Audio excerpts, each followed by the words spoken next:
Hello, hi, good evening, everybody, and welcome to Strategic Management. Thanks, Pranjay, for making this work at the last minute. Thank you so much. Thank you, sir. Uh, Before we left, I think there were 8 people where we lost 4 in transit. Is it? I believe, yes, a couple of minutes back, there were around five, but now Okay, we have Harshita and Subramanya with us. okay. So, Harshita and Subramanya. All right, great. Guys, can we just have your cameras on, please? It's much better to do so because it's a session after all. It's not a webinar, and we have taken effort to make it into a breakout room. So kindly, generously, discuss, contribute, and also, let's make it a fun and an interactive session. Personally, I'm on a holiday and I'm in the United States, but I'm still logging in. It's about 10:30 in the night here for me, and I'm logging in, and I expect the same participation from the audiences that are here today. So kindly make sure that you keep your cameras on and your mics off unless and until you're obviously making discussions or contributions to the session. So let's start. And I guess we lost some people in transit. They think they can study otherwise. That's awesome. They have better things to do on a Sunday morning, which is super awesome. Uh, let's talk a little bit about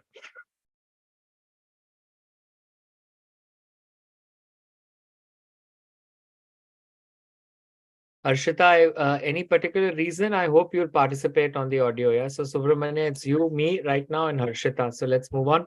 So the topic today is on strategic management. Yeah. What do we understand by strategy? What is strategy? Um, Hi, sir. Good morning. Morning. Good Um, evening. so, Yeah.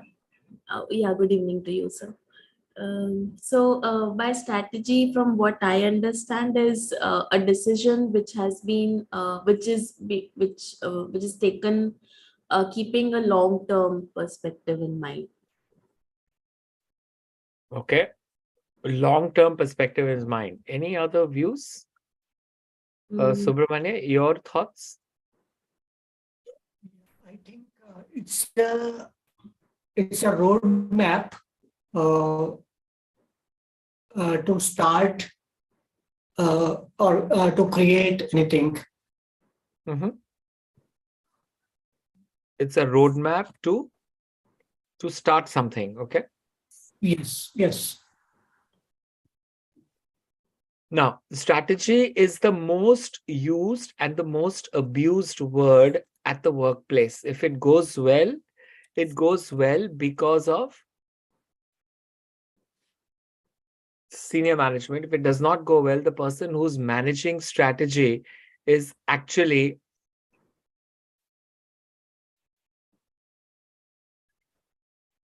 basically making sure that your strategy works, and is because of senior management and because of the person who steers or facilitates strategy, it's perhaps not working well.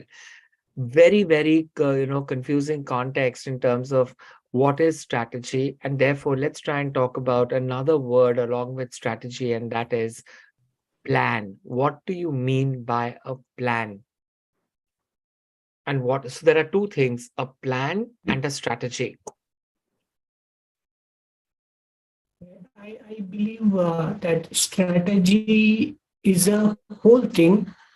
Means it's a very broader. It has a broader meaning, but plan comes with the each step which has to be done. That is plan. Okay. And what comes first, the plan or the strategy? Plan. Plan strategy comes first, and plan is second. So Subramani says strategy comes first, plan is second. Harshita says plan comes first, strategy is second. So Harshita, are you right or is Subramaniam right? I think Subramanya is right now. So you're I'll okay. think And about why? it. Why?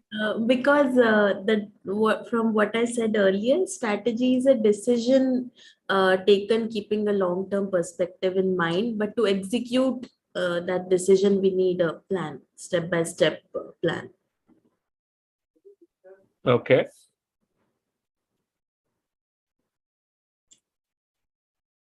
Okay. And there is enough and plenty confusion on these two terms also in the real world. Plan or strategy, what comes first, what comes afterwards.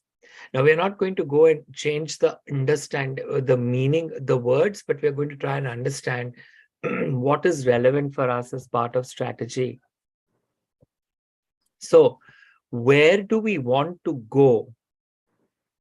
Where do we want to go is the plan. Okay. How do we get there is the strategy. And why are we going to go there is the mission vision of the organization. So where do we want to go is a plan. How do we get there is a strategy. And lastly, why are we going to get there is your vision mission. Is this clear, guys? Yes, sir. Plan and strategy. Now, what comes first? Suppose you are, going out in the evening with your family and friends and everybody. And as you're going out in the evening, what you do is you are in the driver's seat and you have family and friends sitting in the car with you. What is the first question that you will ask them? Where do we want to go? Where do we want to go? And they would say anywhere. Is that an answer which is is that a good answer to give or expect? No. Perhaps no, yeah. So when they say anywhere, what are you going to do? You go on driving. And as you drive, what you do? Just a minute, guys.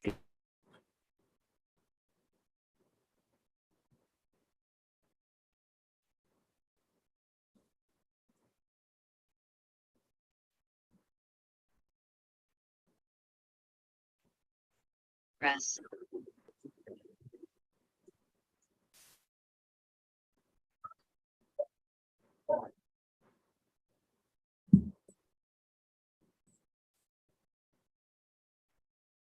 So guys, as you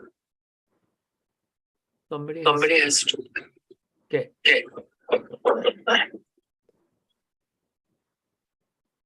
So as you're driving and you are asked a question, where are we going? And you're saying anywhere, and you go on driving anywhere.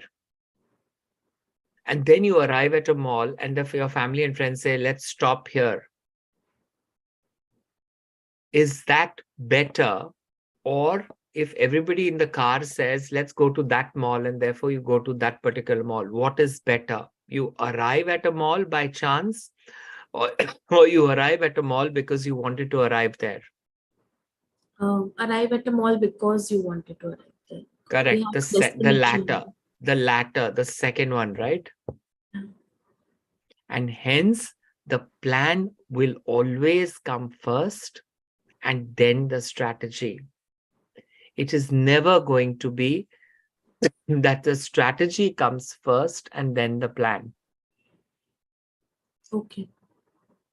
Yeah, so for our example, we're not going to touch plan strategy, but there's enough confusion in the real world. So what we're going to say is, where do we want to go? Should be known first. Call it whatever you want to. We are calling it as plan. How do we get there? Should come afterwards to support the plan. And the how do we get there is the strategy. Because if you do the how without knowing the what and the whys, it's going to be leading to a waste of resources. And that's not a good organization today. Clear? So Actually, I got yes. confused now. Good. Please ask. A lot of confusion exists outside in the real world. Yeah. So please go ahead. So where we are heading, that is plan, and how we will get that is the strategy. Correct. So the plan comes first, then strategy. Correct. Okay. Yeah. If you are deciding the how, yeah, if you're deciding the how, and that how has no what,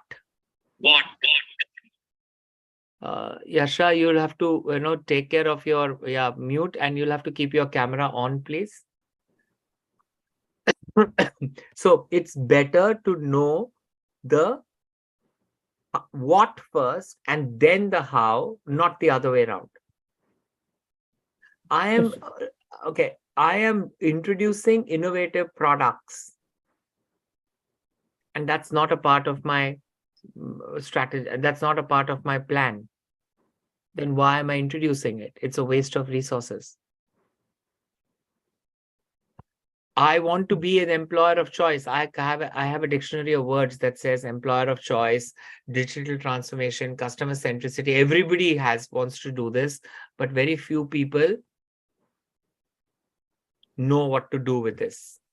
So if I say I want to be the employer of choice, well, wonderful. But why? Because the competition is employer of choice. Is that a good answer? No. No. I want to be an employer of choice because my manager, my CEO thinks like that. No. I want to be an employer of choice because we want to associate ourselves well with people. The answer is no. I want to be seen as an employer of choice because that firstly is a part of my vision mission statement. And secondly, I'm going to understand how can I achieve to become an employer of choice. So in that statement that I just said, you're doing the strategy second and the plan first. Okay. Yeah, it's going to be a pity or a waste of resources if you do the strategy first and then the plan. Yeah. So plan first, then the strategy.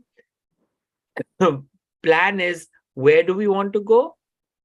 And strategy is how do we get there? And the overlying impact of all of this is the why, which is the vision mission statement.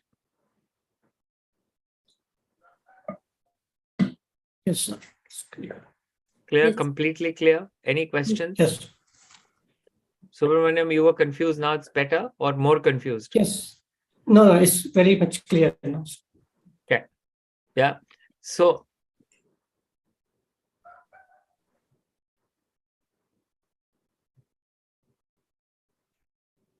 this is our course of strategic management or business management, as it is called. 4 live sessions planned in addition to the async model that you would have gone through.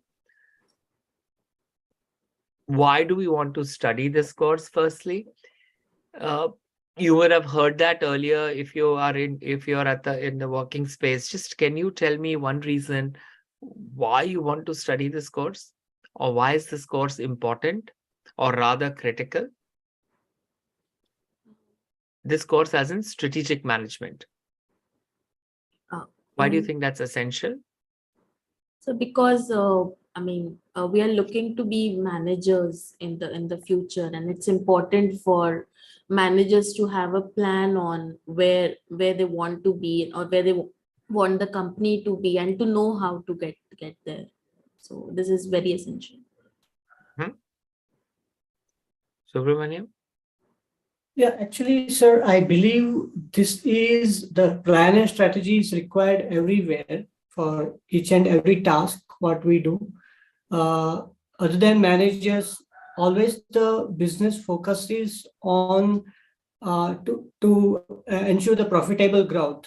To achieve the profitable growth, we may need proper plan and strategy to it can be a competitive place, or it can be any product development, or it can be any programs or anything. So for that we need the strategic implementation and plans. Okay. Yasha? Hi, Professor. Good morning. Hi, morning. Good Okay. evening from the US. Good evening. Okay. Uh, all right. So, what I believe is, so currently I work as an IT project manager. So, I can really attest to whatever you said right now, that having a goal or rather a plan is very important before the execution, Mhm. before we decide on how do we go about it. So why strategy is important, from my experience, what I've seen is not only for the management or the team lead level, it is also very important to educate the end users or the subordinates who will be working Correct. task about the strategy, because otherwise they'll just be working aimlessly. So having a Correct. strategy or a fixed plan provides a roadmap on what is to be achieved and how are we going to achieve it, so that if in case in future at any level, if any team member comes across a blocker, we know what kind of matrix we have to follow to um, deal with it, and when to raise alarms. And also, like from an organization perspective, um, I think every business outcome is related to the mission or vision of the company. Mhm. So business strategy helps. It's just like a roadmap to get where we want. So it Correct. gives us a framework. Mhm. Yes. Correct. Yeah. And all of us, in whatever capacities we are working as, mid-level, tomorrow we want to grow into our roles and responsibilities. We are expected to take strategic decisions. Correct. And that strategic decision has to be taken now with two things in mind: intuitiveness, which is experience, and logic, which is data driven decision making. So, which is a very weird combination, because logic and intuitiveness may not work together. At least that was the understanding in the past.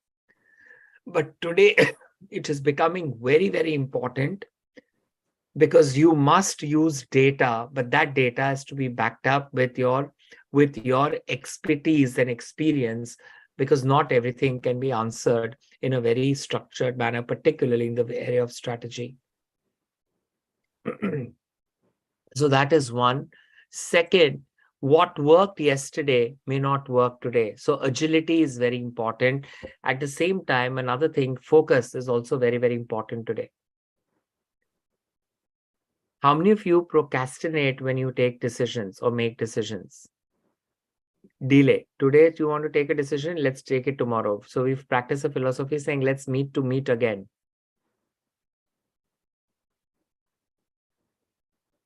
All of you take it on time. Okay. Sometimes. Just sometimes. Okay. Yasha has promptly raised her hand up. Okay. Subramania, what about you? Sorry, I missed the question actually. Do you take quick decisions or do you delay in decision making? Uh, I delay in decision making, not so quickly, Yeah. because I think a lot. What are the pros and cons? Then I Right. decide, and based on the situation, actually, on which case, or whether it's a small decision or it's a big decision, Mhm. based on that. Okay. And this seems to be a common problem. LinkedIn, in fact, has just started a course that says how to overcome procrastination in decision making. So, as business managers, we must be very, very mindful of the fact that we have to take a decision today, because tomorrow those conditions may not be relevant for us. And therefore, we may have to rework on things altogether. So, do not focus on becoming and do not focus on doing analysis paralysis. Do not focus on deep diving and then getting in. By the time you get pearls out of the ocean, the time to decorate them is already gone, because somebody else has already taken the charge. Okay, so agility becomes very, very important for us to take our decisions. And in this dynamic environment, how to become agile and stay focused, how to be intuitive at the same time being logical, are the challenges of a modern day manager that they face at the workplace. And we will try to understand, of course, it's 4 sessions only, so we'll help put the philosophy in as to how can you overcome these problems at work with the tools and techniques that we're going to talk about, and how are they used for the benefit of the organization to put your strategy in place as in implement your whatever you've planned for. Because otherwise, if there is no good understanding of the strategy, it is a document which you are only going to give to the shareholders to be able to just look at them, approve it, and then file it. We say we want to introduce innovative products and services. What does innovation mean? It can have different meanings for different people. Innovation could be first time in the company itself. Innovation could be first time in the industry or innovation could be IPAP first time in the universe. So all are fine as long as you define it, that this is what we mean by innovation, and that's how we're going to measure it. And everybody, right from the CEO down to the entry-level person, everybody should have the same understanding of strategy. Okay, and so why the same understanding? So that they can implement it. And thirdly, how do we know that whatever we are doing is right or wrong? So how do we set the right metrics or right KPIs to be able to review, and measure our strategy on a regular basis? Okay, so therefore, strategy is no longer the function of one person or two people. It is everybody's responsibility now. The chief strategy officer would report directly into the CEO earlier. And a few years ago, the chief strategy officer reports to the CEO through the CFO. So the CFO is double hatting with two people reporting into him or her, one who heads finance and the other one who heads strategy. So it is a pan organization function. Most used, most abused, most critical. Very difficult to have a uniform definition because it has to go top down. Intuitiveness and logic, agility and focus. And that's what we in our course are going to cover with regards to today's requirements from a manager at the workplace.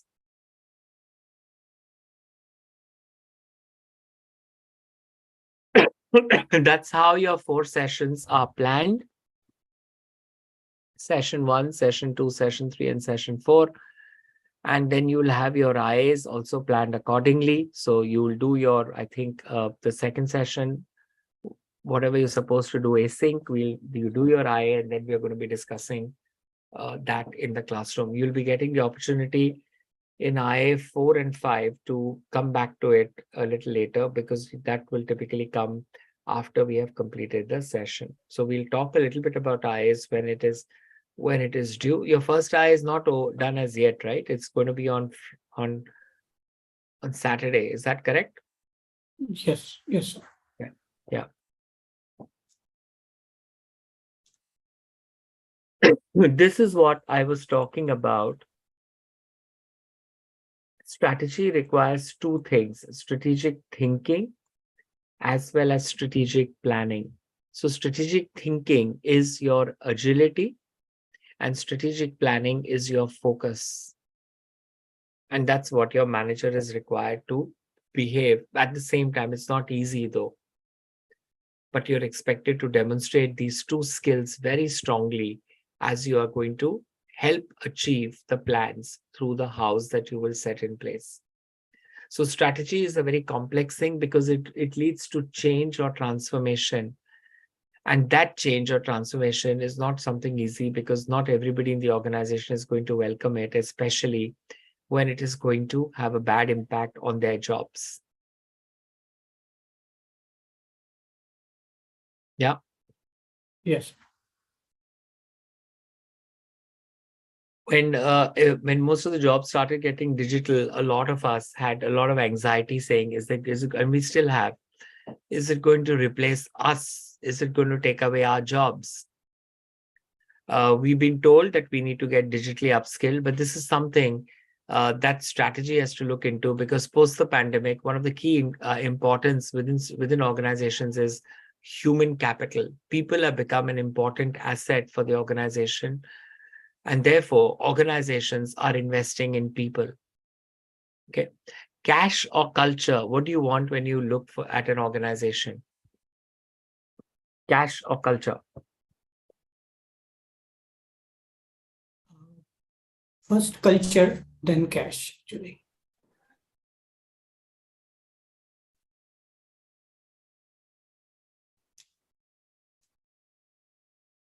Okay, others? Why? So I just elaborate more on that, because sometimes there will be a very good pay, but the culture is not good, or the company is not well organized, or managers are not good enough.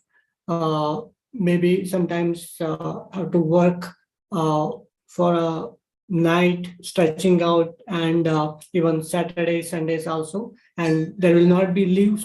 So if I have more money, what is uh, that I can't spend that, or because life goes very fast, but there will not be anything to enjoy, or let's say it's achieve something than the work. Mm-hmm. Okay. What about the others, guys? Cash or culture? So I think both are important. You can only Because, pick one. uh, uh, just from a business perspective, Yeah. I don't know. I mean, cash is important, profitability is important. If there is no company, then what culture will be maintained? Where would we maintain the Okay. culture? So Okay. that, but culture as in keeping the integrity of the organization, for that, of course, it's necessary, essential, but a company has to be profitable too. Mm-hmm. We all want cash, by the way, but companies are not providing us with cash because they're just not, it's just not possible to give cash. So, gone are the days when you get a 10% hike or a 15% hike or a bonus or a joining bonus, and your perks that you used to get earlier are all reduced. So what are companies doing instead? Companies are focusing on giving you the culture. And post the pandemic, culture has become very important because you want to get into an organization which is going to invest in you, which is going to consider your values,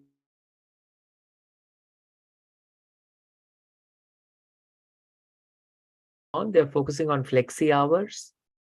They're focusing on, if you want some time off, they're going to give that to you. For working mothers, they're going to give you crash. And these are the kinds of incentives or benefits that they're trying to give you, which goes beyond the cash. Okay. So any change is a difficult aspect, and strategy is obviously very, very important because it is going to help you understand and obviously implement that change.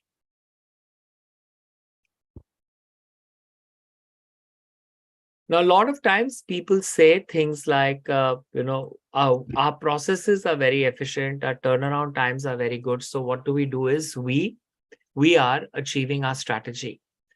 Now, your turnaround time only talks about process efficiencies. It does not talk about organizational effectiveness. If you want to talk about organizational effectiveness, that is a strategy, which means, are you achieving your plans or goals or your vision or mission? If you are not achieving that, it's not going to work for you. Yeah. So, as long as whatever your plans are, if you're achieving it, the organization is in the right direction. If you're not achieving it, just by doing process efficiencies is not going to work. Yeah. So be very careful. If somebody or we also at times say our process improvement initiatives are an indicator of strategy achievement. No, they are a enabler function that supports in the achievement of strategy. Yeah. Last year, we were supposed to offer innovative credit cards, for example, and we were issuing credit cards in 2 days instead of 4 days. Are we achieving our strategy? Our plan is to provide innovative credit cards. Yes, yes. We are issuing credit cards in 2 days against 4 days. And that's the metric I present in senior management, saying credit cards issued in 2 days. So does that does that mean that we're achieving our strategy? No. No, correct, because it is only talking about the efficiency with which you can process a request. And in this case, the request happens to be issuing a credit card.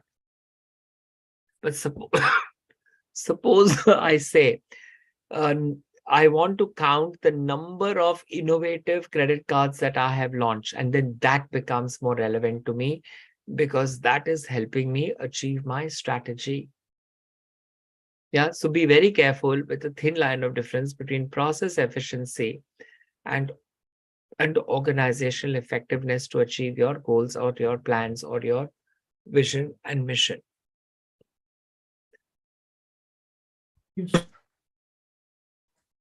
Any questions, anyone? Are we clear here so far? Sir, one doubt which have come Yes. to me is the last slide.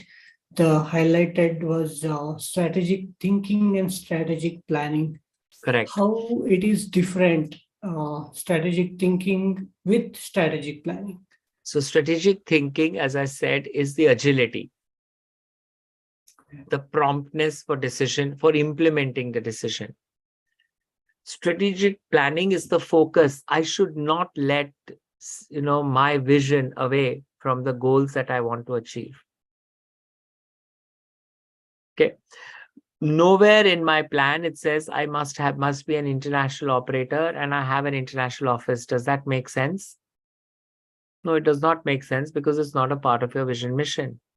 And that is the focus element that I'm talking about. Yes, sir.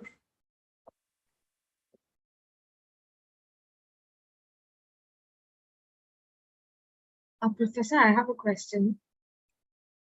So basically, in any organization, how will you define or rather distinguish the roles of, say, a chief strategy officer and a chief operating officer? So I'm just trying to, identify the difference between operations and strategy. What is Correct. the differentiating factor? So under operations, what are my key jobs and responsibilities? My key jobs and responsibilities are, suppose I am suppose I'm in marketing and I say I want to issue 40,000 credit cards this year. Last year we were able to issue 25,000 only. This year it's 40,000. The operations head is going to say we can't issue 40,000 because we don't have the capacity. We can at most from 25,000 go take it up to 30. Okay. Why? Because I'm responsible for the operations processes of the organization. Okay. Marketing is responsible for the marketing side of the organization. Right. Both of these functions, in a way, dotted line also, are reporting into the strategy person who will tell what should marketing do to launch credit cards, innovative, and what should operations do to support marketing in the launch of those innovative credit cards. So both of them will work towards the common goal of the organization, which is provide innovative products and services. In this case, it happens to be credit cards. Understood. Okay. Yeah. So So is it operations is more, if I can say, more specific. Hmm. Strategy is more generalist. Understood. Understood. Okay. So can I say operations and marketing both are subsets of strategy? Yes, they are. Okay. Okay, that clears my doubt. Thank you. Yeah, great.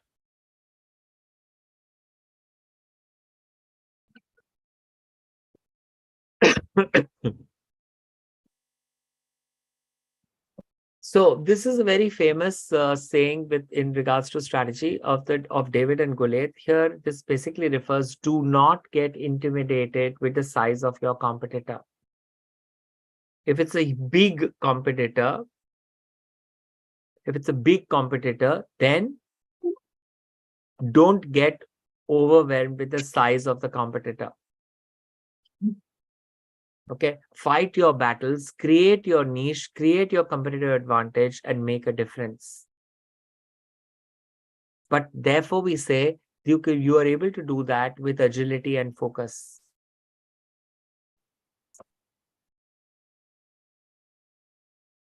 So again, what is strategy, guys? What will we say here? Strategy is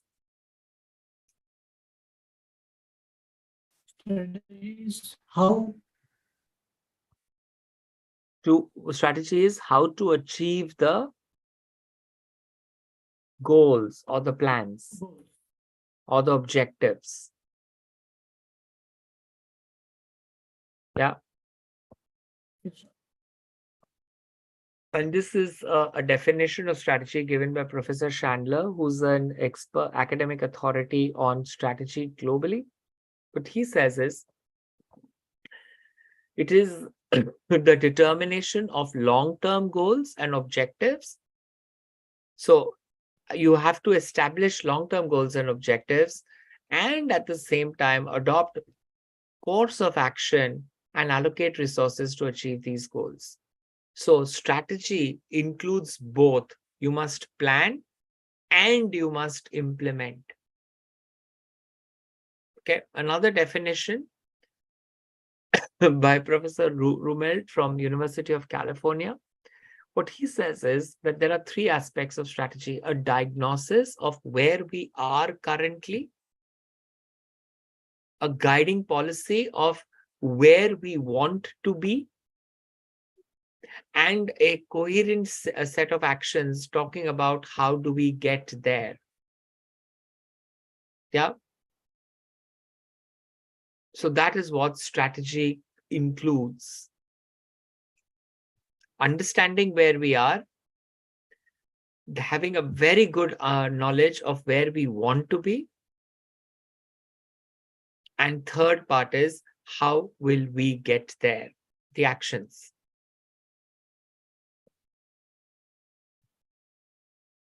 So it answers these questions, more importantly, questions revolving around the how part of it.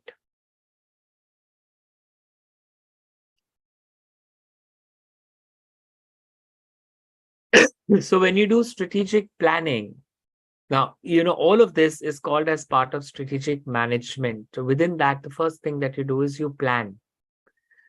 To be able to plan where you want to be or reach, you must have a very good understanding of your current situation. And for that, there are two frameworks that are very popular, which we'll be talking about later. One is the PESTEL framework, and the other one is the SWOT framework, which is the frameworks that you will keep in mind to start your planning process.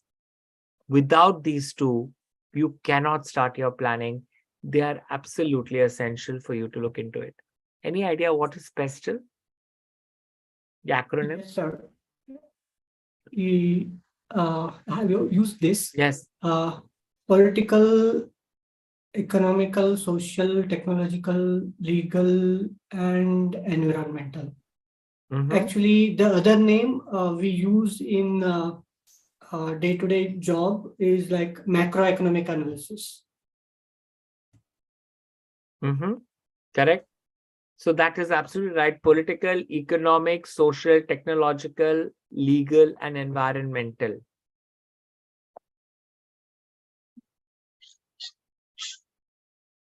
Actually, I'm a pricing manager, sir. Uh-huh. I have used this to analyze the geopolitical and using this macro analysis, whether I have to increase the price of the product or what is the situation, because I'm handling APAC, Asia Pacific countries. So I use this puzzle. Good. Yeah. If you just bear with us for another week, you'll get much more insights to do your pricing strategy better. Yeah, of course, Pestle is one part of it, but you also must look at other aspects like how will you build value and not fight the price war. Yeah, so good. Yes. And what is SWOT? I think we use that, knowingly or unknowingly in our personal lives and professional lives as well. So SWOT is strengths, weaknesses, opportunities, and threats. Yes. Okay, extremely powerful tools that are going to go and help you understand the planning process. Okay, then you're going to define your objectives. Another framework that we'll be talking about, and that's creating a balanced scorecard. And then you're going to implement the actions, and through the actions, you're going to then say, okay, I'm going to do 1, 2, 3. I will not do 5, 6, and 7 because it is suiting my strategy, because it is not suiting my strategy. Right? And that is going to help achieve your budget and allocate your budgets accordingly.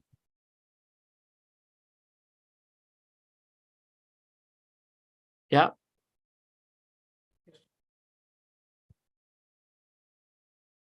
Clear? Yes.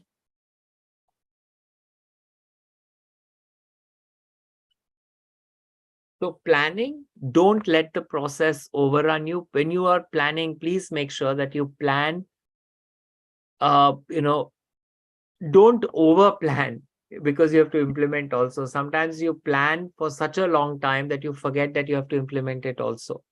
Maximum for 3 to 4 months. Usually it starts in August or September for everybody, typically, and it has to finish by January latest.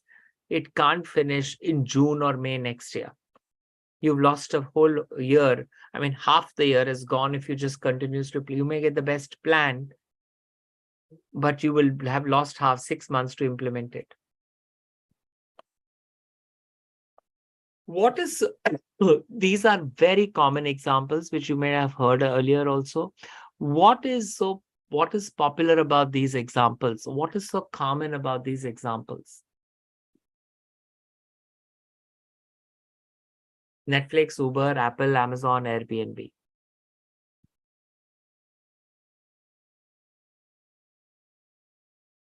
Actually, they increased their service rather than giving the good, means their product is service more than the because Yeah. I think all of these they are organizations, focusing more on service. Mm-hmm. yeah, adding to what you just said, I think these organizations they just try to solve everyday problems of a common man Correct. and turned it to a business. Correct. And hence, all of these, if you see, are helping address customers' pain points. So they are all disrupting the industry and they're using technology. But this this technology is an enabler and not a disruptor. right? So any strategy that you work on, please make sure that this is ultimately going to be benefiting the customer. And otherwise it lands up like the series and the chatbots of banks. They have reduced costs at their end, but they have not helped the customer because they have not understood the customer's problems. Correct. Yeah. So, so it is important that whatever you do ultimately should benefit the most important stakeholder of the organization, which is the customer, more important than the investor. And if it is not benefiting the customer, it is not going to work.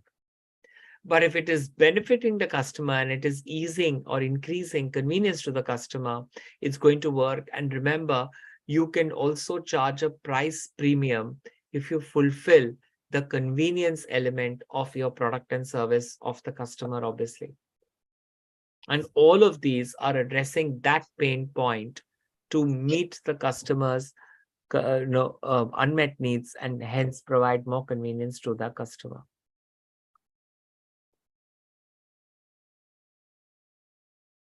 So vision is more aspirational. Some companies have it, some don't, which is okay. But every organization has a mission which slightly details the vision a bit more.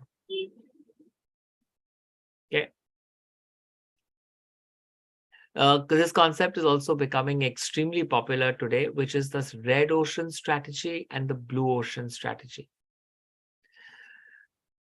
Now, I'll draw your attention to the last point, which summarizes it very well. Your blue ocean strategy is wanting you to work on two things at the same time: differentiation and low cost. So how are you going to do differentiation? You will do differentiation by building value. And how will you keep your costs low? By process automation and through digital transformation. In the past, or not in the past, in a red ocean space, you do only one of them. But in a blue ocean space, you have to do both of them. Okay. So do you think Netflix, all these organizations we spoke about, did they operate, did they create a blue ocean in the market? A blue ocean is creating a completely new market which can be exploited, and a red ocean is extremely competitive market, and therefore very little can be done to maneuver or move in that market space.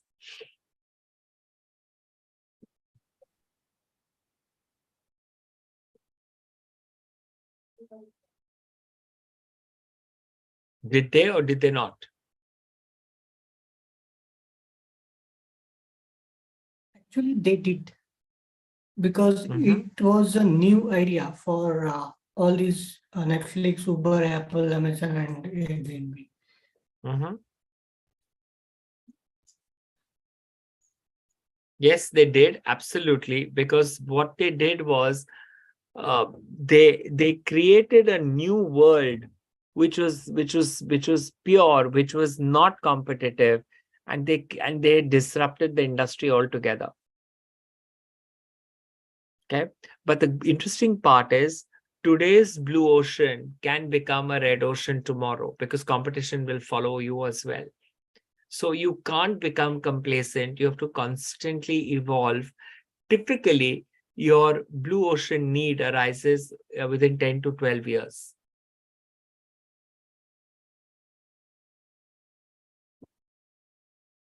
FedEx, for example, understood the customers' issues, problems.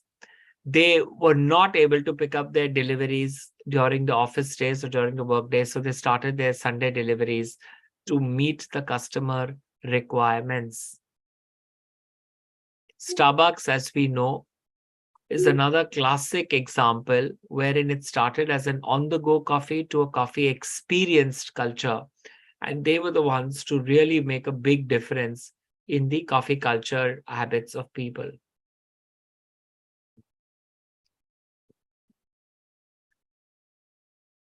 Okay, now let's try and understand a few more concepts in the world of strategy. What do you understand by customer need? Customer need?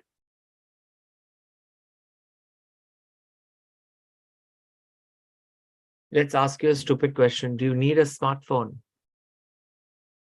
Actually, that is the same. What customer facing issue, how to solve that issue.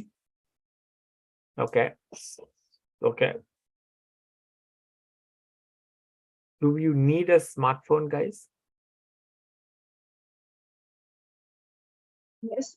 Yes. Yes. It's a stupid question. Did we need one 10, 15 years ago?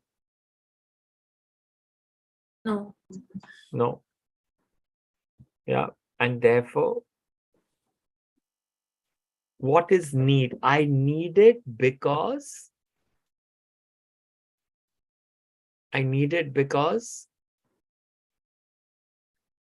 There are things I can't do without a smartphone. correct, because I don't have it.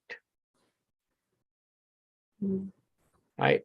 I continuously need it, and then that becomes a want. And when that want is supported with purchasing power, it becomes demand. Businesses don't understand, don't run after customer demand anymore. They run after customer need. And the challenge there is not to find the explicit need, but the challenge there is to find the implicit needs of the customer. Okay. And hence, we must ensure that we've spent enough time to understand implicit needs of the customer. Clear? So what is implicit need of customer? Which the customer has not stated. Okay. Now, WeFast is a courier company in Mumbai, and they deliver courier goods packets within 2 hours. This is the need of convenience that they've picked up. And within the city of Mumbai, if somebody can pick up your product or whatever, your document, and deliver it within 2 hours anywhere in Mumbai, it's a great service to have. They are fulfilling the need, which is convenience here. Yeah. So customer need, if the customer says, I want a yellow tie, it's great. You'll give it. But if the customer is not expressing what tie they want, it's for you to find out in the discussion, what is it that is preferring the customer, and then offer that to the customer. Yeah. And therefore, you have to align your product and service offerings to customer needs and requirements. If the customer needs a yellow tie, there is no need of giving the customer a red tie. Unless you're Kellogg's. What did Kellogg's do in India? 30 years ago, when they came in the Indian market, they said, we're changing the breakfast eating habits of Indians. Today, what are they doing? They're serving Indian breakfast in Kellogg packets. Okay. So it took them such a long time to realize that they can't change this thing. Otherwise, it's much better to understand the need and offer that to the customer. So the challenges that businesses face today are, number one, implicit needs of the customer. And number two, what is the similarity between Colgate and Wrigley's? Wrigley's is a chewing gum company. Colgate is a, what should I say? It is a toothpaste company.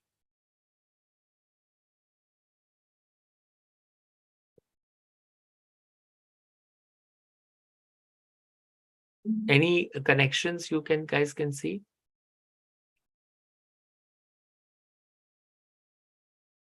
The use of product they produce is different.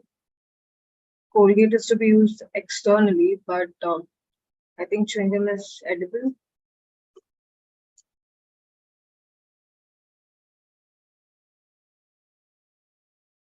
Both are mouthwash products, Mm-hmm. but both are used differently. Mm-hmm. So, does my audience see a connection between the two? No, You see, no? no. I Okay. mean, from a flavor standpoint, probably, but I think from a usage perspective, both are entirely different. Mm-hmm. I wouldn't use the latter first thing in the morning. Interestingly, the consumer sees them more or less similar, and tomorrow these indirect competitors will become a direct competitor to each other because the customer would pop in 2 pallets of chewing gum instead of brushing his or her teeth with a toothpaste. Okay. And that is the change in the environment that we will be seeing. So the next challenge is not to identify direct competition, but to identify indirect competition. Mhm.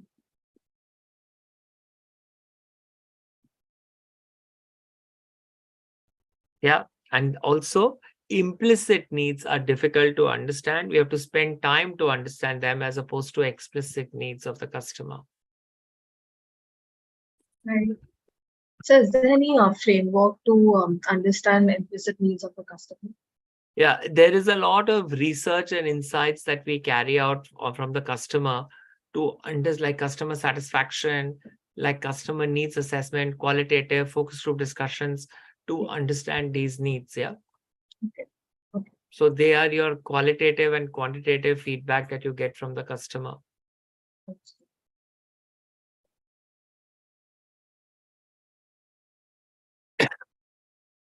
This part sounds Now, very fun. sorry, This part sounds very fun, recognizing the implicit requirements of the customer. correct. Yeah, because they are ever evolving nowadays. Right. Okay. So where does this reside? Understanding implicit needs with the marketing division. But why is it required? Because it is the corporate strategy. Okay. Yeah. So the three together are called as strategic management: planning, implementing, and controlling. Planning is making sure that everybody in the organization is working towards a common goal, which is in line with the vision mission of the organization. Implementing is what are the steps that they're taking to implement actions to achieve the goals. And are they achieving the goals or not is going to be understood through the KPIs or controls that you're going to set or put in place. Okay. In your opinion, guys, planning, implementing, and controlling, each is important to the extent of 33%. Which do you think is most critical? 34% or perhaps more of the three? Or all are not equally important. Which do you think is most important?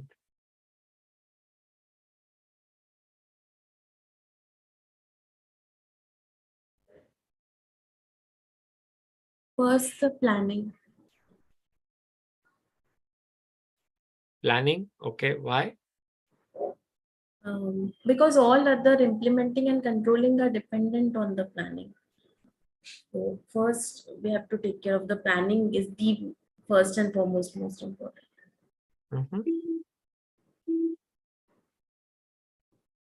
Any? I think Yeah. it's implementing because planning done on paper, it's very easy in the initial phases. But once the implementation starts uh, and the team starts the execution, there are unknown blockers we come across which we might have not thought about in the planning phase.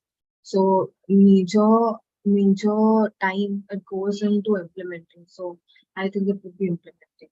Mm-hmm. Okay. Any other views? Yes, sir. I think even though all the three are important, as I feel controlling is very important. Why? Because after the planning and implementing the process, if there is no proper controlling has been taken, or like corrective actions, that comes again to the planning. Okay. Okay. We'll just answer it in a couple of minutes. Yeah. So when we plan, guys, or when we implement or when we control, we must make sure that all of these are aligned together. So you must have your vision mission first. These are your plans that we are talking about. These are your strategies and these are your initiatives that is going to help you achieve your strategies. And all of this has got to be aligned. Otherwise, it is not going to work. So right from your initiatives to strategies, from your vision to initiative, has got to be in sync. And that is what you will do when you plan, when you implement, and when you control.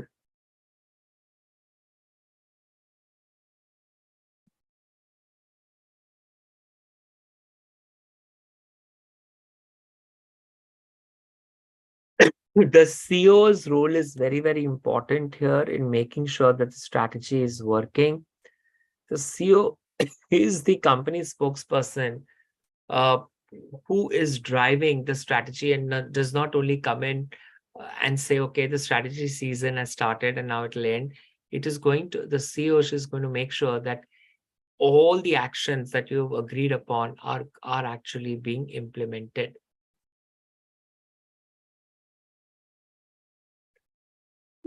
You know, you got to make a lot of choices when you are putting your strategies in place. Suppose outsourcing is what you want to do instead of insourcing for whatever reasons, backed up by strategy, then you must change your business model accordingly. If you want to expand into newer segments and geographies because it is your strategy, then you must do so. You must make sure that you have achieved what you intend to achieve and you can present that achievement in a quantitative manner. You must make the right organization choices. If you believe that why was the position of the chief operations officer created? Because IT and operations had a lot of issues and it was very difficult to understand the issues and bring something together. And therefore, the chief operations officer position was created to understand and address the issues of IT and operations so that the business is going to work. And that is an organization choice that was made.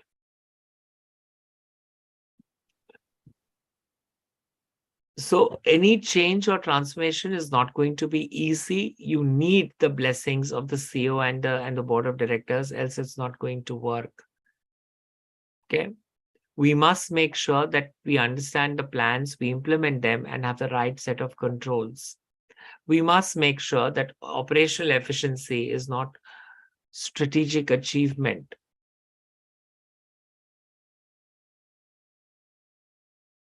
And to answer our question now, strategy implementation is the most difficult thing because in implementation, many a times it happens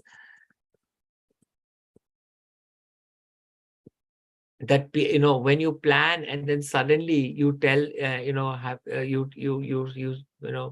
go to the implementers and say you have to do this, and a lot of times people turn around and answer back and says, excuse me, because we've heard this saying it's very easy to plan 40,000 feet above ground level. But as you plan, you also want to understand the ground realities and difficulties to implement it. And therefore, to make it work together, the implementers should be there in the planning team as well, to work together to understand what are the nuances, what are the challenges, and how can we overcome these challenges. So strategy implementation is more important, even if it is 34% compared to the others. Yeah. Any questions, anyone? I will just share a video on strategy. It is a classic. We can't talk about strategy without looking at this video. It is for Zappos, and this is on Tony Hsieh, the CEO of Zappos. .com. Can you Sales hear it? associates dressed as barmaids. How's everyone Guys, can you hear the sound? Yes. Okay.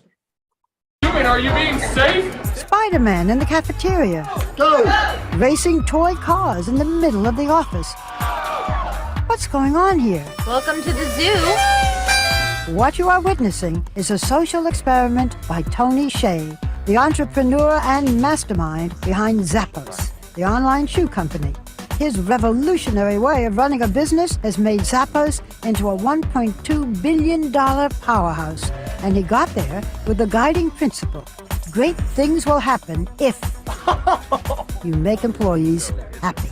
It's like a playground. I mean, there are balloons, there are whistles. Does that help business? We think it's important for employees to have fun, and that drives employee engagement. And companies with strong cultures tend to outperform the ones that don't have strong cultures.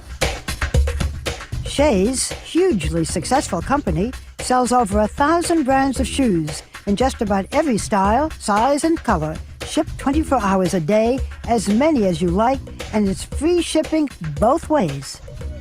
At Zappos headquarters in Henderson, Nevada, outside of Las Vegas, no dour corporate cubicles here. Instead, employees are cheerful and downright zany. And no CEO corner office. Instead, Tony Hsieh sits in the middle, in his own cubicle, next to his assistant. You want your people you hire to be, in your words, a little weird. What does that mean? One of our core values is to create fun in a little weirdness. We really recognize and celebrate each person's individuality. We want their true personality to shine in the workplace.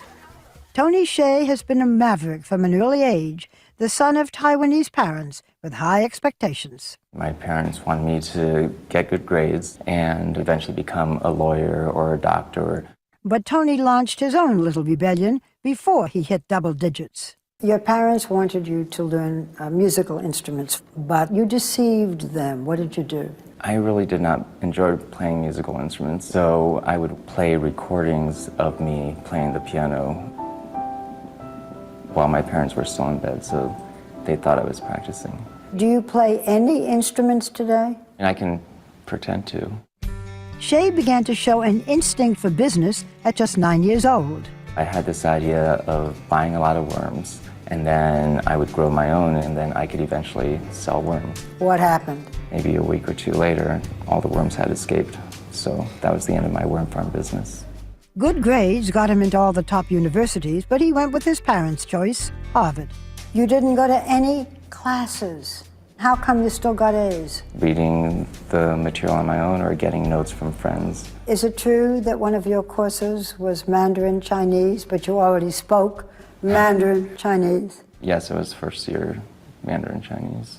I don't know whether we should be very proud of you or whether you're going to tell young people, go to college and never go to school. I actually encourage them to take the money they would have spent on college to start businesses instead. So if your ultimate goal is to be an entrepreneur. Not one to let college get in the way of commerce, Hsieh made fast money selling fast food. Got on the subway, went one stop, bought frozen McDonald's burgers, took a taxi back and cooked them and sold them to students. How much money did you make? $5,000 or $10,000. After graduating, Hsieh's first big move was launching an advertising website from his basement called Link Exchange. It grew quickly, but so did Tony's unhappiness. As it got more successful, that's when you didn't want to do it anymore. Why not? Wasn't a fun place to work at anymore. So you sold it. How much did you get when you sold Link Exchange? $265 million. He was set for life, but then someone approached him with the idea of selling shoes online. You said it sounded like the poster child of bad internet ideas. You were not interested in shoes.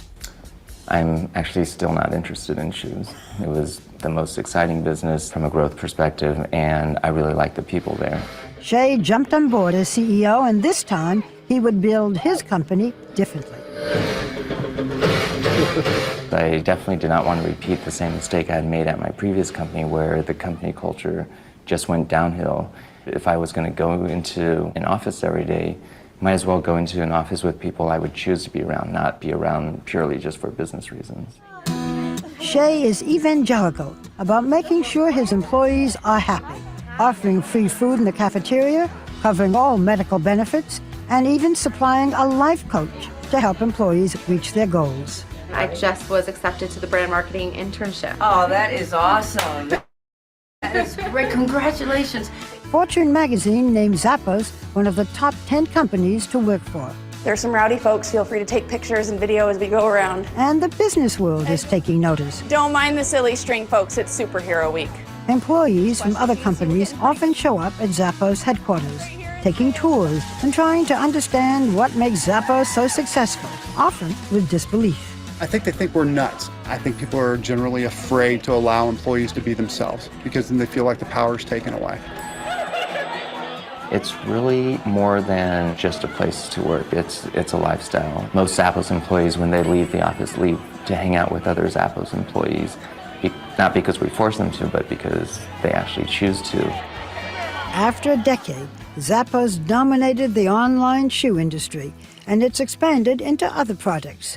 In 2009, Amazon bought the company for $1.2 billion, but asked Shay to stay on as CEO. He agreed for a salary of just $36,000 a year. That's my way of making sure that I'm actually only there for my own happiness. I'm not staying for the money. Shay is not proprietary about how he runs his business. In fact, he put Zappos' recipe for success in a book called Delivering Happiness and went on tour to spread the word. Shay's next big project is to deliver happiness to downtown Las Vegas.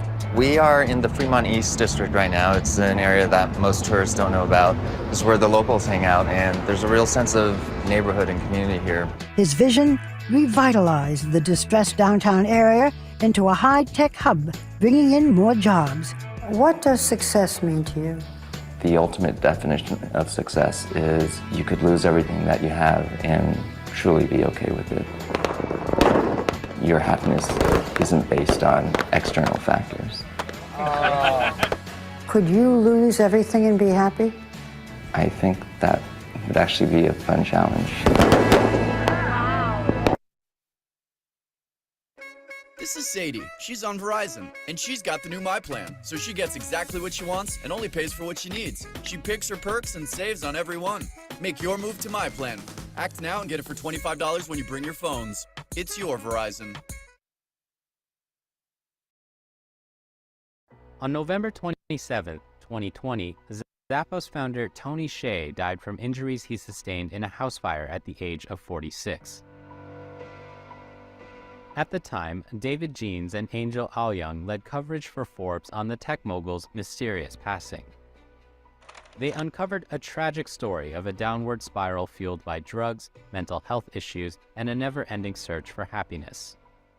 An exclusive excerpt of their new book, Wonder Boy, Tony Hsieh, Zappos, and the Myth of Happiness in Silicon Valley appears in the April 2023 issue of Forbes, in which the authors chronicle the final months of Hsieh's life in Park City, Utah, and the circle of sycophantic friends and family members who milked millions from him.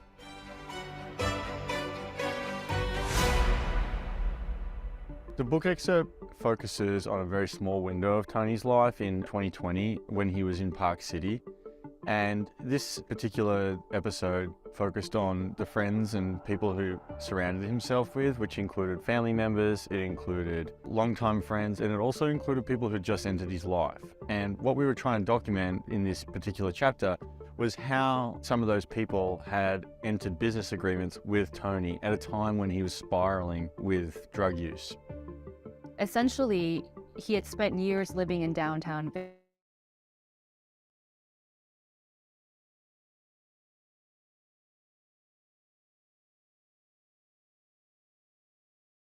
So, guys, that was the story of Tony Hsieh. Unfortunately, in 2020, he passed away in a car accident, but there's a lot of his strategy work that we give examples of, for businesses to follow. Any quick takeaways from what you saw in the videos?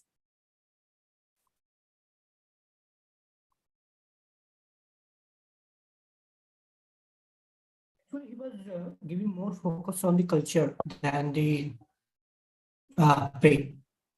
Giving more focus on the culture, and when we say more focus on the culture, giving more focus on people. Yep. Yeah. What else? That's good.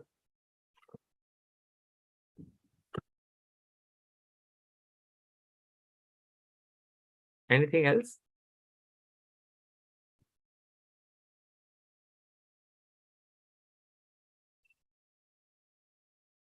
Yeah, it also shows how a brand must always look forward for adding some value. It could be in terms of culture. So your for Zappos in terms of fast delivery, and then they said they can return the item in 365 days. So that in a way is kind of delivering happiness. So Correct. it is fulfilling customers' needs, and it is also like saying out loud that hey, this is your need, and we are getting this done for you. And also, what is important is to know that everything that they did within the organization to build their culture was in line with their core values. And that kept on saying that, the people are, empowered to do what they want to. People are rewarded and recognized, and an environment is created and given to people so that they can perform at their best. Right. So it is absolutely a people-centric. Now, of course, the kind of activities will differ in industries. You can't be going into a bank and seeing people do these kind of things. But there are different kind of things that, employers can look at to foster a culturally good organization, because there's enough studies done to prove and show that culturally strong organizations will be able to deliver on their strategies and achieve it much better, 3 times better compared to organizations that have bad cultures. Yes.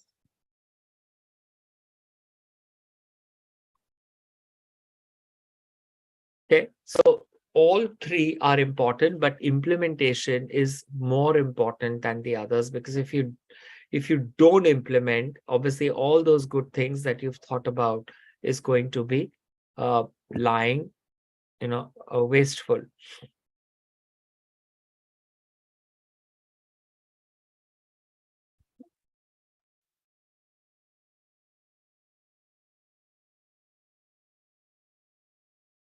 Now, this is a balanced scorecard, and a balanced scorecard was created by Robert Kaplan and David Norton from the Harvard Business Review. Extremely popular tool created by Harvard, and it is commonly used even today as well. There are 4 perspectives to the balanced scorecard: the financial, the customer, the process, as well as learning and growth. It's very important that you want to implement something. For example, if there's a marketing head and the marketing head says, I'm only going to get new business, and I'm going to look at, so I'm going to get new business that is about 70% of weightage, and 30% of weightage will be on customer satisfaction. Is that okay?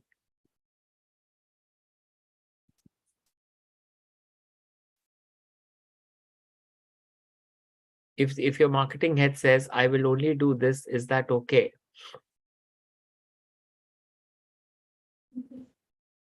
I know, because the No. marketing head needs to undertake multiple responsibilities and not be focused on one outcome.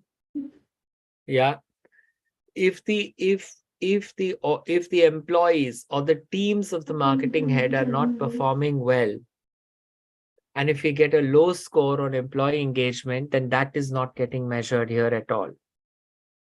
Any process improvement initiatives done by them are also not getting measured here at all.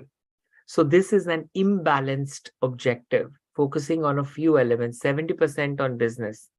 So the balance scorecard says you must have 4 perspectives: financial, customer, process, and learning and growth. Each should be 25%, or it can vary between 20 to 30% in terms of the importance that you will give to each and every aspect within the 4 parameters. So I'm just going to play the video by Harvard Business Review on the balance scorecard explaining it.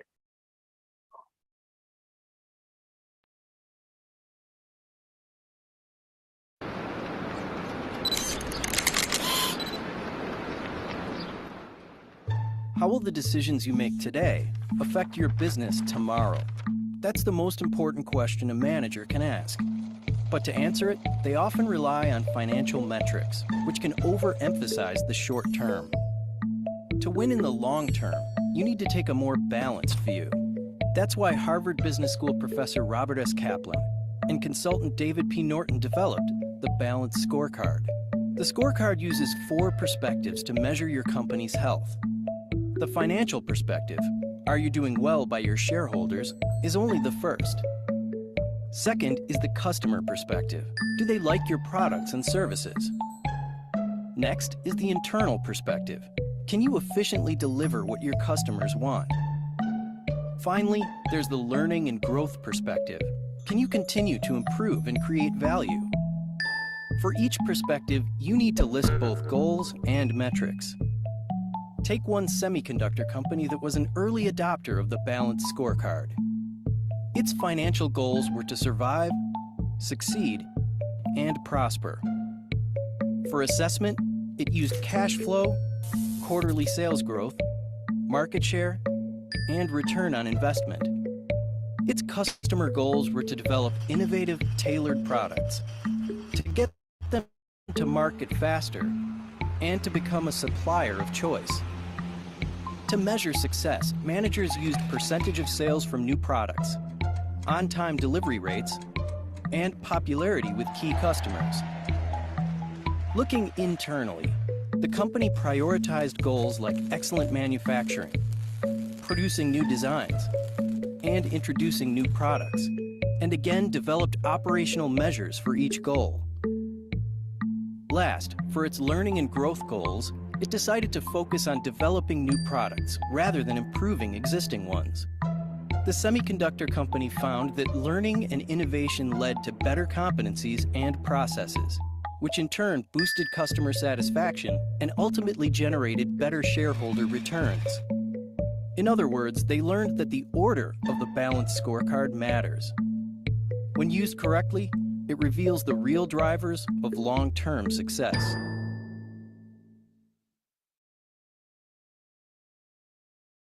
The takeaway on the balance scorecard is all 4 parameters are important for a business to look at. Otherwise, it is not going to be a successful implementation of strategy. So not necessarily 25% on each, but you can have 20 to 30% on each of the 4 perspectives. What are they? Financial, customer, process, and growth.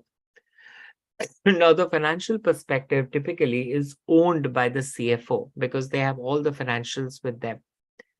The customer is typically with the voice of customer function or the marketing function within the organization. Process improvement is with the operations function head, and learning and growth is typically with the HR function head.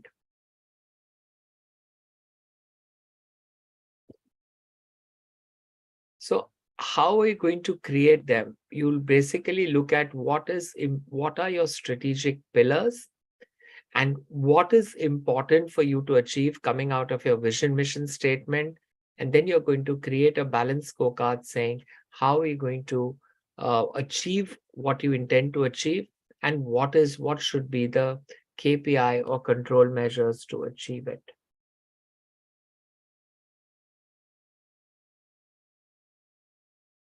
Some challenges in implementing the balanced scorecard, and these are the challenges. Sometimes we overburden and select the wrong balanced scorecard coordinator. It can't be the head of the function and the secretary of the function head.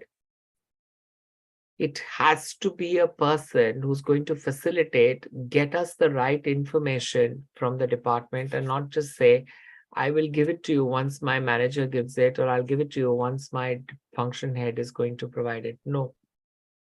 So make sure you select the right coordinator to be able to provide you with that information which you're going to use to do your reviews right. Please make sure that you use the SMART perspective or the principle here to quantify your objectives.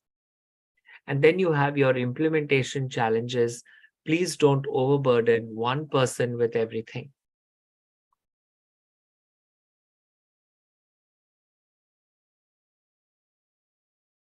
Objectives. How will you make sure that you have worked on the objectives? We have a framework called as the SMART principle. So what is the SMART framework? The acronym stands for specific, measurable, achievable, relevant, and time-based. Yeah. And so the balance, so there are these two frameworks that I want you to focus on. The balanced scorecard framework as well as the SMART framework. At which stage of strategic management are these two frameworks used? Planning, implementation, or control?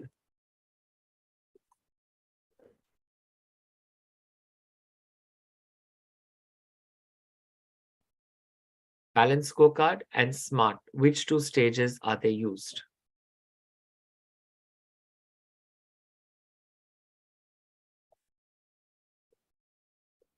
I believe it would be in the implementation and controlling stage. Which one is implementation? Which one is control, Yasha? So balanced scorecard. So that And SMART objectives?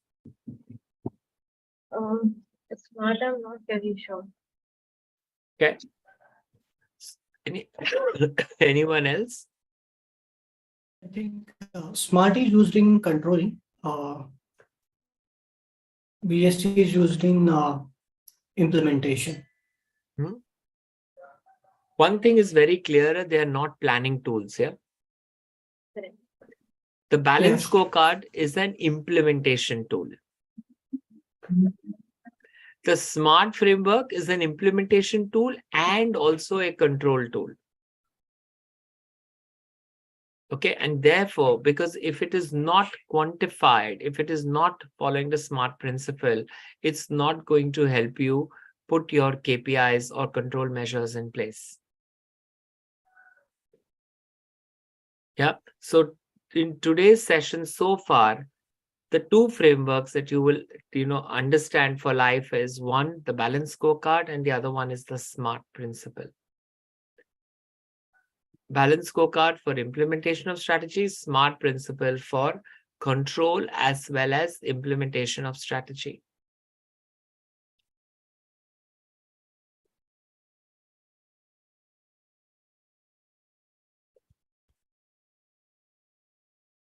So levels of organization strategy, you have corporate strategy, then business unit strategy, then functional strategy, and then you implement the strategy. So everything, the bottom line is everything has got to be aligned. And how will ensure that you align all of this? It is the balanced scorecard that usually helps you align this together. We will be doing an exercise in our last class where we look at the KPIs, control measures. How are we going to put the KPIs using the balanced scorecard framework? Okay. Any questions, clarifications so far? Whether the balance scorecard is each of the levels, what is there in balance scorecard, which is similar to the organizational strategy, right? So the business unit strategy is the operational, functional is operational, then corporate strategy is the marketing, like that. So corporate strategy is company. Okay. So suppose my vision states, I want to offer innovative products and services. So this is where now, this is obviously corporate strategy. Okay. How now? What is the business unit strategy then? It's marketing. What is marketing? Now, when we look at business unit strategy, what we are not referring to is marketing operations. Those are functional strategies. Business unit strategy is at the what is my business priority as an organization? So I'm going to offer innovative products, but I could say I'm going to offer uh, consumer, B2B products, B2C products. I could spell out the products, or I could say for a bank, for instance, I'm going to increase my product portfolio for credit cards,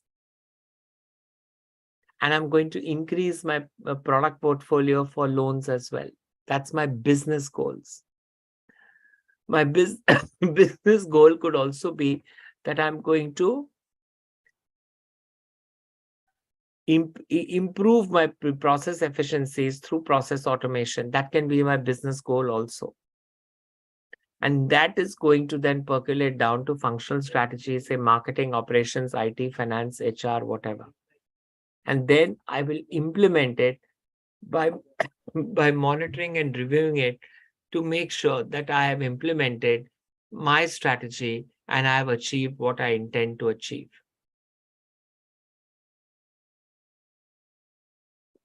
Yeah. Yes.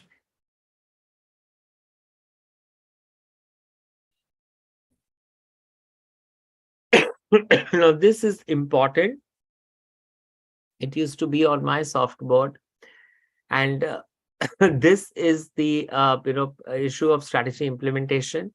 There is a river in South America, Honduras, and this river was used by people to cross over from one end or the other end. Now, because of severe weather conditions, people were not able to cross over the river many times, and they had to postpone their travel because of weather conditions. So the government decided to build a bridge, and this bridge was supposed to help the travelers to travel without any dependencies. Because the intentions and goals are very much in line with the problem. So they got the best of the craftsmen, built the best of the bridge. During the course of the time the bridge was built, instead of 1 year, it took 2 years to build it. And during the course of time, what happened was the river changed the course of direction from where it is to where it is now. The bridge was built and the river changed its direction. So now the question is the bridge serving any purpose for what it was built?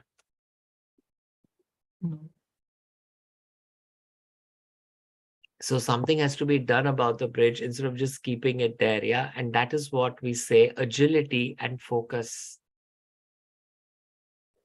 And if external environments are changing so furiously, then we have to rebuild the bridge again to solve the problem today, because when it was built, conditions were different, and now when it is expected to serve the purpose, the conditions are different. Yeah. I think, sir, in this, yes, the SMART is helpful because till specific, measurable, achievable, relevance are considered, but which is not time based. Okay, so what's your point? It should be time based or it should not be time based? Yes, it should be time based. It should be time based. Yeah. Many salespeople are given a target saying, I'm going to achieve 100 million sales by the end of the year. So in the month of June, when you go to them, they'll say, please leave and come only by the end of the year because our targets are end of the year. Is that correct? Absolutely, it's correct because it's not there given in their KRAs or MBOs. So in the KRAs or MBOs, finance divides it by 12 and says every month they should be achieving these targets, which is also not right. So you must have some milestones against which you will be measuring, perhaps identify the list of prospects or, warm prospects, or, put up a policy change, whatever that is, but must have a milestone month after month that you must achieve so that the end of the year, you would achieve your 100 million in sales. And that's what we call as time-based. Yeah, so you must have something related to time that you want to achieve.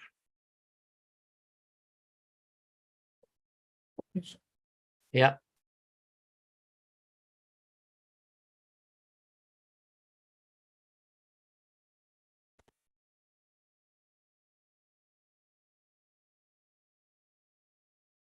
This is what we was talking about, guys. There's enough material and research done to show that strategy implementation is the most critical part in strategic management. And just some data, some work done by strategy firms globally proves it right.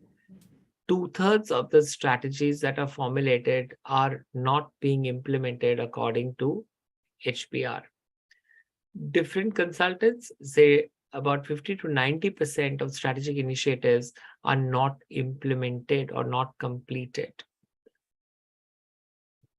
McKinsey says 45% of respondents said that they were satisfied with the strategic planning process, which means 55% were not satisfied. Yeah. So we must make sure that strategy implementers are a part of the strategic planning function. Else it's not going to work. Yeah.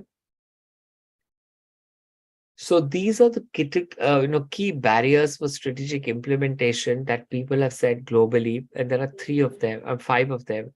Which one do you think is the most critical for your organization? Execution, lack of accountability, corporate culture, initiative overload, or lack of understanding of strategy? I know it can be all, but if you were to pick one, which one do you think is most relevant for your organization?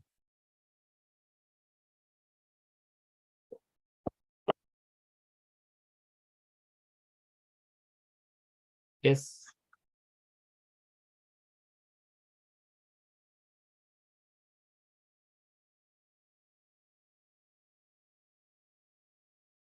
I would pick the fifth one. Fifth one, okay. Because if there's no communication or rather lack of communication, then there's no point in moving forward because the team didn't understand what is to be done. Okay. Yes, I also pick fifth one on this because if there is no clarity of what is the plan, means the objectives, and there is a gap between the teams, what has to be achieved. So that is the great barrier. Mm-hmm. Okay, I'll just show you a video and then we'll answer this question. This went quite viral. This is a video by Southwest Airlines. Just a minute, yeah. Where the flight wrapper attendant, created a big wave globally, and I'm just going to play this now. Folks, welcome aboard Southwest Airlines Flight 372, service to Oklahoma City. Those of you that have flown us before know that we do things a little bit differently here on Southwest. Some of us tell jokes, some of us sing, some of us just stand there and look beautiful. I, unfortunately, can do none of those. So here's the one thing that I do know how to do. We're going to shake things up a little bit. I need a little audience participation. Otherwise, this is not going to go over well at all. So here's what I need, especially you guys in the front because you know what's coming. All right, I need a beat, all right? All I need you to do is stomp and clap, and I'm going to do the rest because I've had 5 flights today, and I just cannot do the regular boring announcement again. Otherwise, I'm going to put myself to sleep. So, you guys with me? All right. So, give me a stomp, clap, clap. Come on, stomp, clap, clap. Stay on beat there. There you go. Keep that going. This is Flight 372 on SWA. The flight attendants on board serving you today. Teresa in the middle, David in the back. My name is David, and I'm here to tell you that shortly after takeoff, first things first, there's soft drinks and coffee to quench your thirst. But if you want another kind of drink, then just holler. Alcoholic beverages will be $4. If a Monster Energy drink is your plan, that'll be $3, and you get the whole can. We won't take your cash, you gotta pay with plastic. If you have a coupon, then that's fantastic. We know you're ready to get to new places. Open up the bins, put away your suitcases. Carry on items, go under the seat in front of you, so none of you have things by your feet. If you have a seat on the road with the exit, we're gonna talk to you, so you might as well expect it. You gotta help evacuate in case we need you. If you don't want to, then we're gonna reseat you. Before we leave, our advice is put away your electronic devices. Fasten your seatbelt, then put your trays up. Press the button to make the seat back raise up. Sit back, relax, have a good time. It's almost time to go, so I'm done with the rhyme. Thank you for the fact that I wasn't ignored. This is Southwest Airlines. Welcome aboard. Now, this is what the rapper did, yeah, for the airlines, and he did it. And after that, we'll also see what the CEO did for this rapper at the annual general meeting of Southwest Airlines, and we'll see how did he respond to this.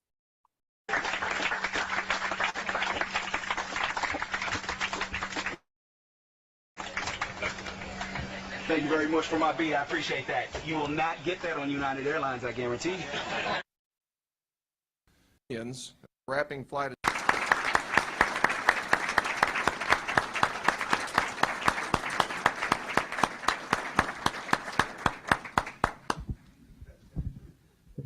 Good morning.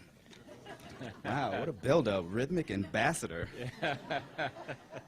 So I guess I gotta kind of live up to that. So unfortunately, I'm gonna have to have some audience participation here so I can do this right. So I just need 3 things from everybody in here.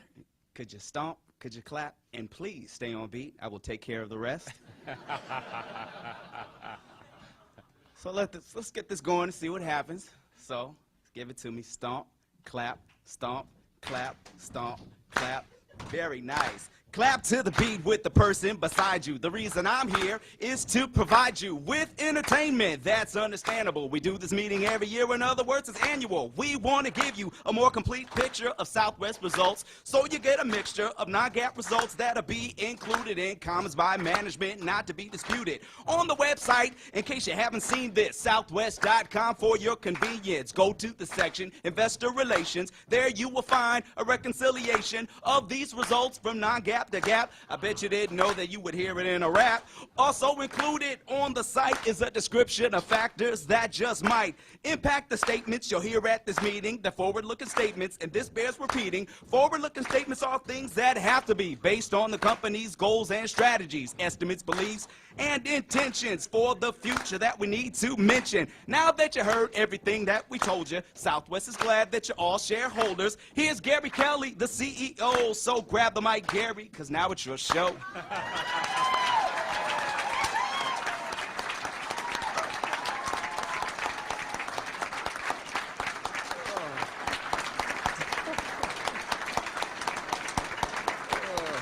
And now Gap is fun for everybody, right? So guys, what do you think are the key takeaways from this particular video that we saw? Sir, in the first starting of the video,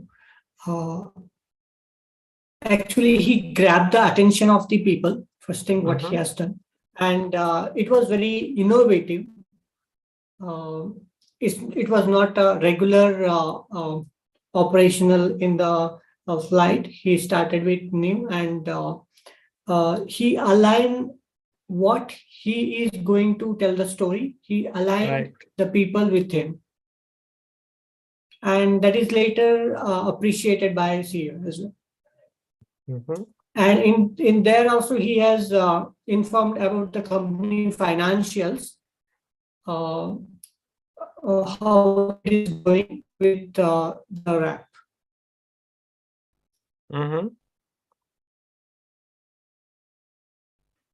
Anyone else?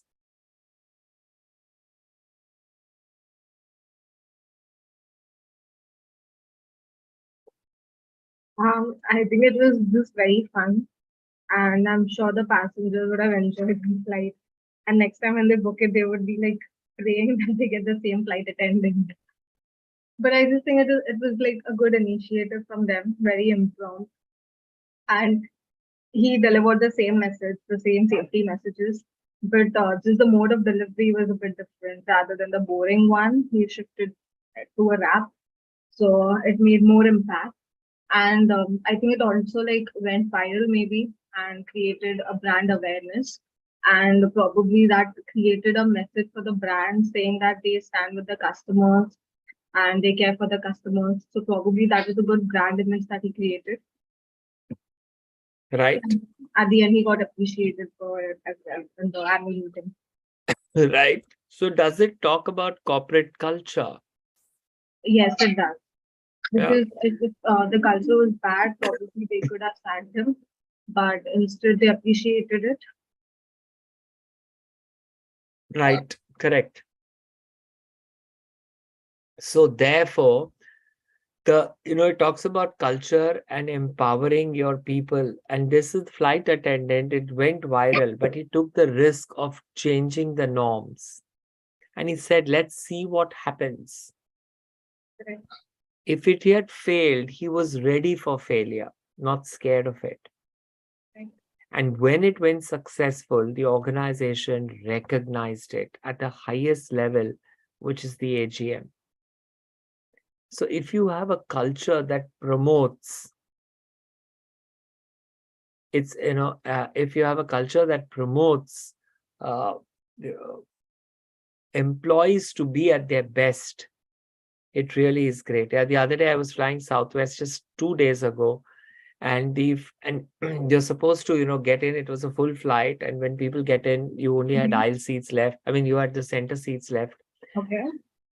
And nobody wants to take that seat, and people who are sitting on the aisle in the window are giving you those dirty looks saying, please don't sit here. Right.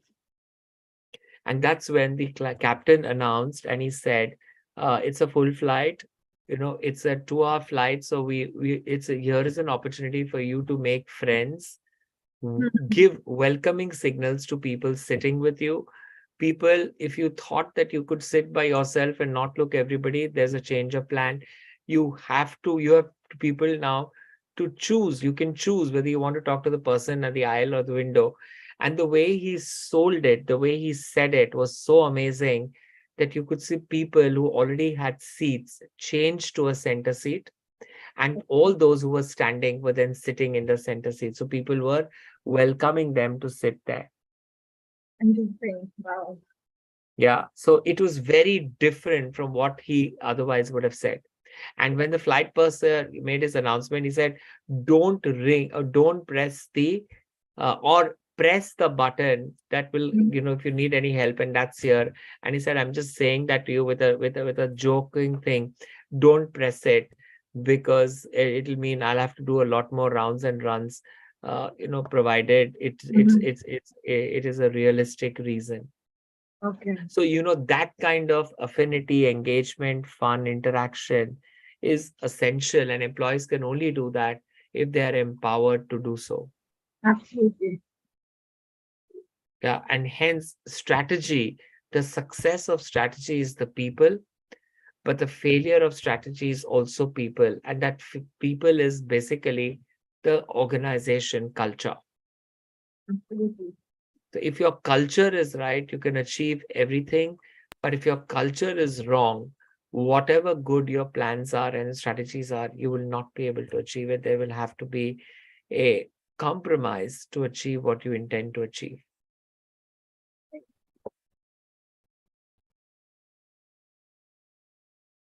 So good strategy is basically making sure that everybody understands, they're on the same page, and you implement what you're intending to implement. And everybody understands is very important. If I give you this background, can you tell me what brand is this?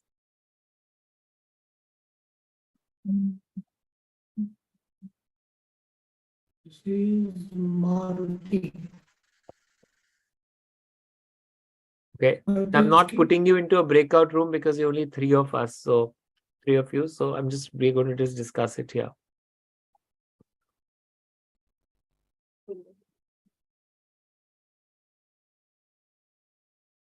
So Subramania, what is it? Walmart. Walmart. Okay. Yasha. So thinking. It's a home furnishing brand. IKEA. Correct. It is Yeah. IKEA.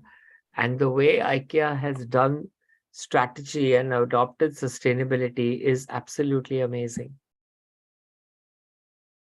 Correct.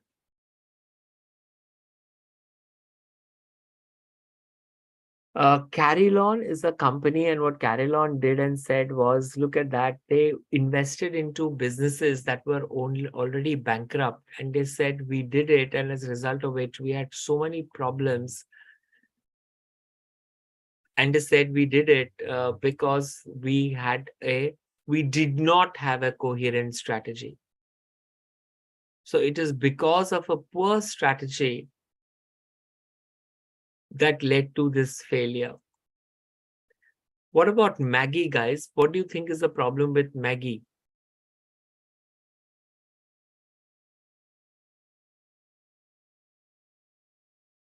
It's never done in 2 minutes. Okay, besides that, what is the problem? Actually, a few years ago, there was a news came with it has a plastic content and it's not good for health.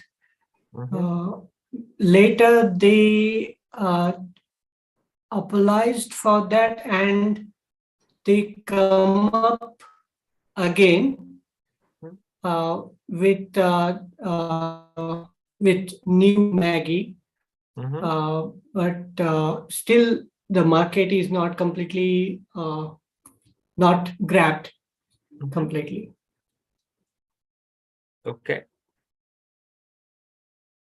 So was that a failure of Maggie because of a poor strategy?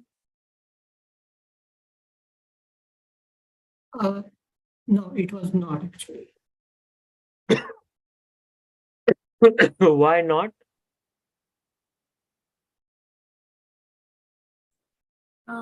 Do we consider Maggie a failure?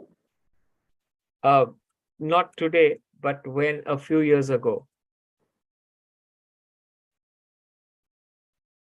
Actually, the Maggie, the other ingredient along with that, what used, that has some different content in that that make the whole brand the Maggie to the failure actually. Okay. Sir, are we talking about the time when Maggie was banned because of lead content? Correct. Okay. Then, yeah, I mean, they did not meet up to the parameters of health that they should have. Yeah, I suppose Harshita. Like if FSSAI has created some protocols, some quality standards for every food companies, and if Nestle has not, passed those quality checks and they are still distributing that to end customers, then I think as a brand they have failed on the integrity aspect, that they are going beyond the set protocols by the government. And so yeah, I think they are not failed as a strategy. It's an integrity issue in this case. Okay. It's not strategy, I think. Did they have an alternative plan? No. They did not have an alternative plan. So they failed miserably because they were relying on their key plan, and that itself had failed. Right. Their flagship product had failed, and there was no new plan in terms of whether they would introduce, whether they would be wanting any new categories to be introduced, what is their strategy with regards to health and nutrition? How are they going to you know arrest the decline in the brand value that Maggie had gone through? So they went back to the drawing board, came up with a alternative, and through the alternative they came back with the other plans. And that's where they associated strongly with health and health related products. Right. Yeah. So you must have an alternative plan is very, very important as well. Any questions, people?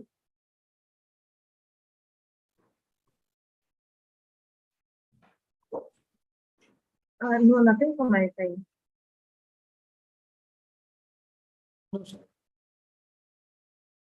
No questions. Just a minute here.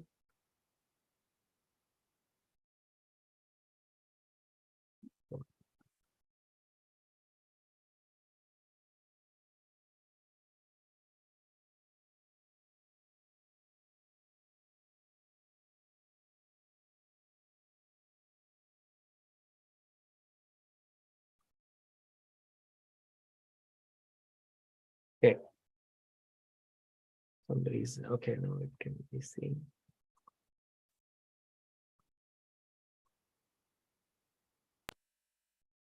So this is what I was talking about as Maggie. They did not have a plan or an alternative plan B or C, and they did not have one. Obviously, they needed one before they could get back on track. So everything and anything that you want to make sure that your strategy works. And how will you ensure that your strategy works? What from what we have spoken today, guys? What are the tools and frameworks that you will use to make sure that your strategy works?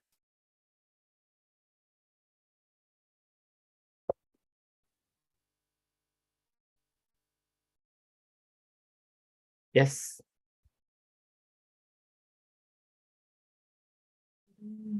Again, planning, implementation, and controlling. Okay, that's not a framework though, that's a step or a process.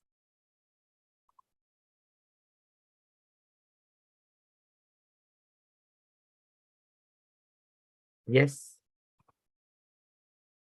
Anybody?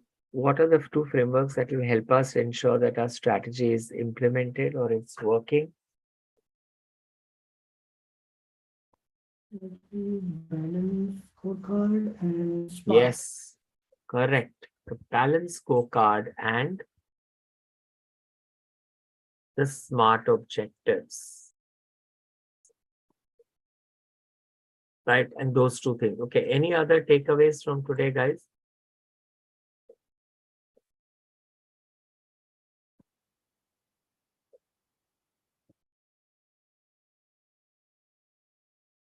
Yeah, any other key takeaways from today? Implementation of strategy is a lot more important than planning and control. Yeah. Implementation is very important.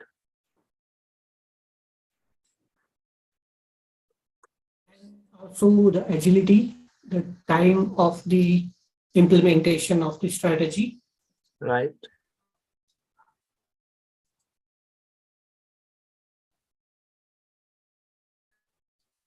Right. So implementation is the most difficult part of strategy. And is planning, implementation, Yes. and control are all parts of strategic management. Planning precedes strategy, or strategy follows planning. Planning is basically where you want to go. Strategy is how will we get there, and why part is what are we going to achieve in line with our vision and our mission.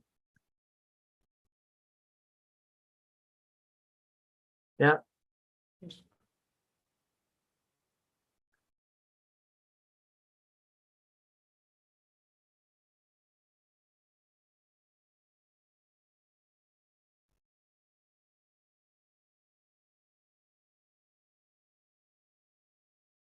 Yeah, okay, so that's pretty much what we wanted to talk about as our day one on today. Any questions, people? What is your quick, reactions or feedback very quickly on our session today? We didn't take a break. We'll probably see if we can finish it a little bit early, which is about before 5 minutes. Yeah. How was the session today, guys? So actually, it was very good. One thing was very interactive session, and it was not going to like. I was not thinking anything else than this because I was completely focused on and making notes of important things what you are teaching. So it was very good, and it was more in depth rather than just going through because there were video examples which we can relate the theory to the practical ones. So it was good. Okay, great. Thank you. Harshita, Yasha, what is your quick feedback? Yes, sir, I too feel the same. It was very interactive. In fact, until you said it, I didn't even realize we didn't take a break. It was that interesting. And everything, it's pretty clear, at least the agenda for the session. Each and every bit, we have a image in mind about what it is, what it means, why it's important. So, yeah, it was great. So, thank you. Thank you for the session. Great, because this will come to you again as far as the academics is concerned and also in your professional career advancements. Yes, sir. Great. And one more thing which I noticed that even though we only three students are there here, you are interacting and giving complete knowledge as we are a great number of means in number we are more. So that's very great of you, sir. Thank you. So thank you, yeah, for that. In fact, I had joined in and I had not had my dinner, so I took about first 10 minutes of time and I said I want to eat something on my dinner, and then I started taking the class. Yeah, that's why we joined a little. Anyways, we had to put the breakout rooms together, and then I joined a little late. Cool, guys. So we'll see you the next session with some more frameworks and techniques and all that we've talked about. We will be using some of these styles and approaches when we talk about the other approaches in our next few sessions. Yes. Okay. There is a feedback. Yeah, there is a feedback on the link on the chat. If you can just fill that before you exit, then we will exit. Yeah. So since there are three of you, if you just fill that out, we can get a response rate of all three filled.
So my son is not letting me type. I have the link. I'll just fill it up as soon as I can.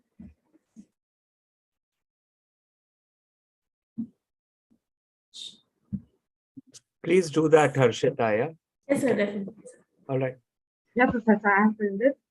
Okay, thank you. Thank you, guys. You can leave. Thank you, sir. I'm also Okay. filling. Thanks. I have submitted. Yes. Thank you, guys. Have a good Sunday, and we'll see you next week. You have a good evening. Sure, sir. Bye. Bye-bye.